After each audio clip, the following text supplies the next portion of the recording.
কাফনের কাপড়ে কোনো পকেট থাকে? থাকে না, নিয়ে যেতে পারবেন না। আপনি মারা যাওয়ার পরে যে কাফনের কাপড়টা কেনা হবে, আপনি জানেন সেটা টরে কাপড় কেনা হবে না? আপনি কি জানেন সেটা কোনো দামি কাপড় কেনা হবে না? কাপড়ের মধ্যে সবচেয়ে সস্তা কাপড় দিয়ে আপনাকে কাফন দেওয়া হবে। কারণ যাদের জন্য এই সুদের কারবার করে টাকার পাহাড় গড়েছেন, সেই সন্তানরাই বলবে, এবং তাদের বলাটা অযৌক্তিক না, যে এখানে দামি কাপড় দিয়ে লাভ কি, মাটির সাথে মিশে যাবে, নষ্ট হয়ে যাবে, কে দেখবে?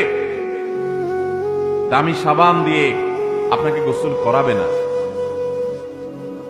এই দুনিয়া থেকে কিছু নিয়ে যেতে পারবেন না, সব রেখে যেতে হবে। ভাগ বটরা করে ছেলে মেয়েরা খাবে, আর হারাম কামাই করছে না, আপনি জবাব দিতে হবে আপনার।